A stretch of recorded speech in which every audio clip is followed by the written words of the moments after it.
Et bonjour à tous et à toutes et bienvenue sur la chaîne. On continue de 10h jusqu'à 20h.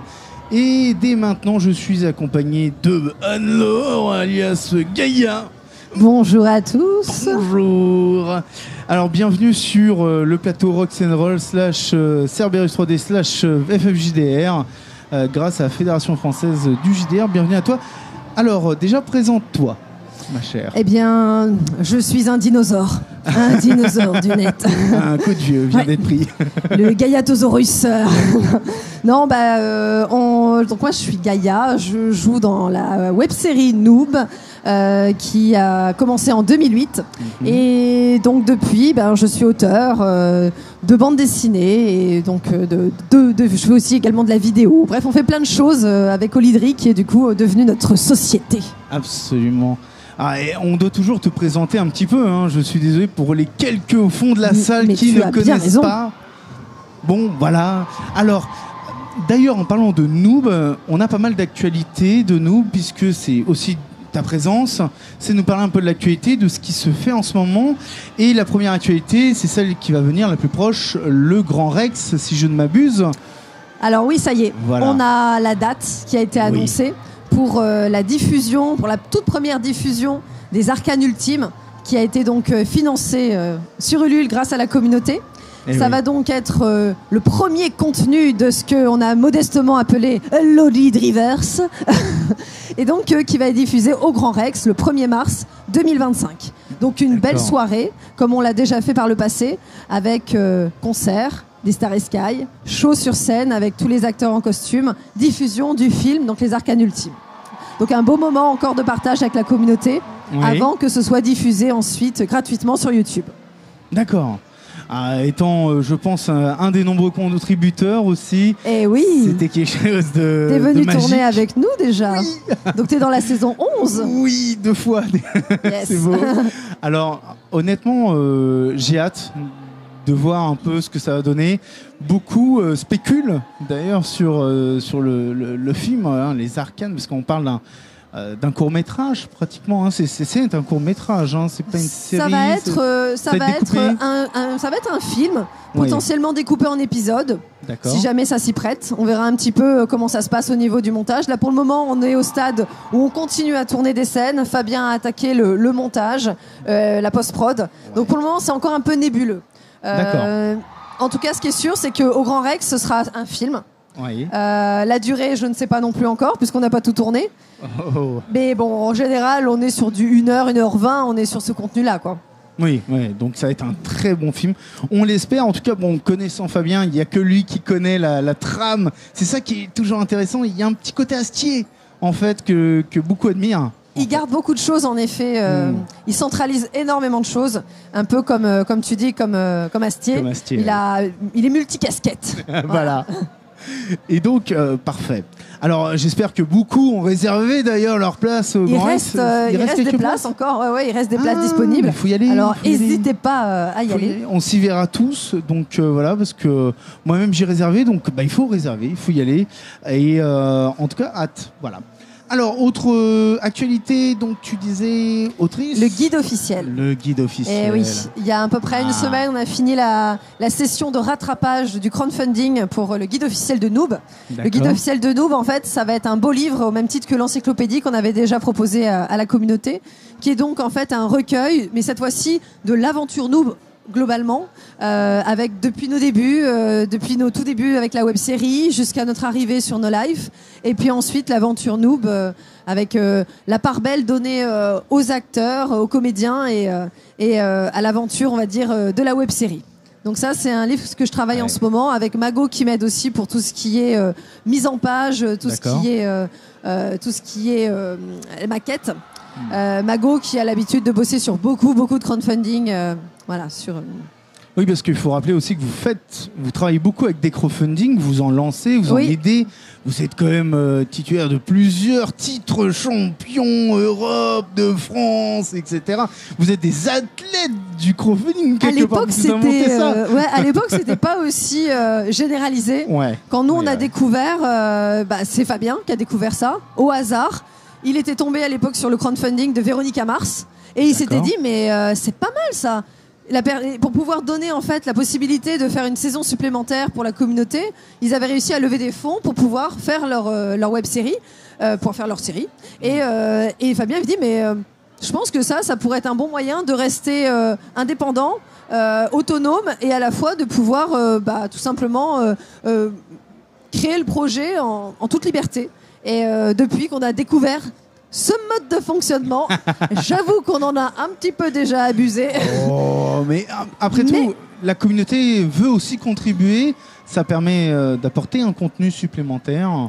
Et à chaque fois, on essaye surtout de faire des beaux paliers, des contreparties qui sont vraiment chouettes. On fait on essaye d'être généreux sur ces crowdfunding là. On a bien conscience que c'est vraiment une chance d'avoir une communauté qui est aussi engagée et qui nous soutient autant sur les projets qu'on lui propose. Donc le minimum, c'est que derrière, déjà le projet initial soit à la hauteur. Et si en plus de ça, on peut proposer d'autres petites choses, des petites surprises, c'est chouette, quoi. C'est chouette, tout à fait. Et moi-même, en ayant profité, je peux le dire, il y a du contenu. Et il y aura autant de contenu donc qu'une encyclopédie. Ça n'a pas été trop dur de rassembler tout ça parce qu'il n'y avait pas forcément de making-of à chaque fois. Au début, vous n'avez pas tout le temps fait des photos. C'est ça. Moi, j'ai fait partie des premières à prendre des photos de l'équipe. Parce que j'étais une des toutes premières à avoir à l'époque un numérique, les tout premiers qui sortaient. Donc j'ai déjà quand même quelques photos de l'époque. En avance le blog de Gaïa. C'est ça. J'ai récupéré aussi beaucoup de photos que j'avais imprimées, donc que j'ai scannées. Aujourd'hui, il y a des outils qui permettent d'upgrader la qualité des photos. Non à l'IA, mais là ça peut aider. Donc on upgrade un petit peu certaines photos, pour que ce soit tout simplement imprimable. Donc j'ai récupéré beaucoup de choses et surtout dans l'équipe, on a la chance d'avoir toujours eu des membres de l'équipe pour prendre des photos comme Mamarazzi. Donc j'ai de quoi faire. Voilà, j'ai même trop limite. J'ai du mal à faire le Faut tri. sélectionner. Ah mais j'ai trop. Au bout d'un moment, Mago, donc avec qui je travaille, il m'a dit stop, c'est plus possible. Là, j'ai en train de InDesign est en train de brûler en fait. C'est les drives qui ont dû j'ai trop. Et j'ai même des fans là, encore hier qui sont venus me voir pour me dire j'ai vu que tu faisais le guide officiel de Noob, j'ai des premières photos de vos premières conventions, si tu veux je te fais un WeTransfer et tout. J'étais là. Envoie.